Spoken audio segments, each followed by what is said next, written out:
J.K. Yadav Films present Happy New Year बोले खातिर आइला हमर लाभा आइला हमर लाभा DJ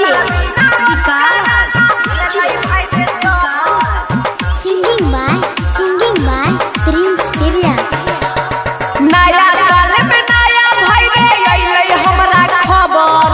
Happy New Year बोले खातिर आइला हमर लाभा बोलल बिना कराना भेलै भाई रे सब Happy New Year बोले खातिर आइला हमर लाभा Happy New Year बोले खातिर आइला हमर लाभा आइला हमर लाभा J.K. Yadav Films DJ Vikas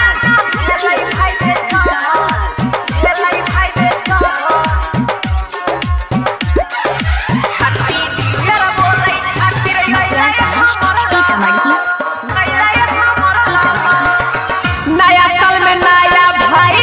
है छै एगो कमरे मिलै खातिर सबके लाभर होइ छै परेशान रे नया साल में नया भाई है छै एगो कमरे मिलै खातिर सबके लाभर होइ छै परेशान रे हमरे रहिया ओही दई रे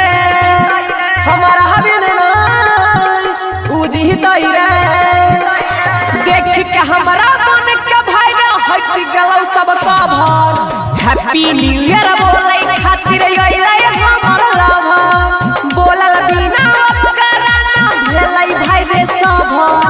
हैप्पी न्यू ईयर बोले खातिर आइला हमर लाभा हैप्पी न्यू ईयर बोले खातिर आइला हमर लाभा आइला हमर लाभा J.K. Yadav Films बोलल बिना कराना भेलै भाई रे सब भेलै भाई रे सब DJ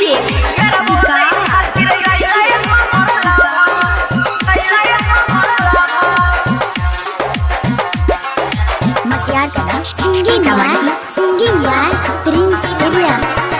देख के हमारा मन छै किसरे जब से चढ़लै 2021 रे देख के हमारा मन छै किसरे जब से चढ़लै 2021 रे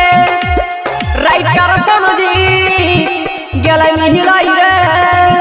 धीरज के मन भी हिलै रे छौरा पीर सबक के होइ छौ नै रे सब हैप्पी न्यू ईयर बोले खातिर आइला हमर लाभा बोलल बिना कराना भेलै भाई रे सब हैप्पी न्यू ईयर बोले खातिर आइला हमर लाभा हैप्पी न्यू ईयर बोले खातिर आइला हमर लाभा J.K. Yadav Films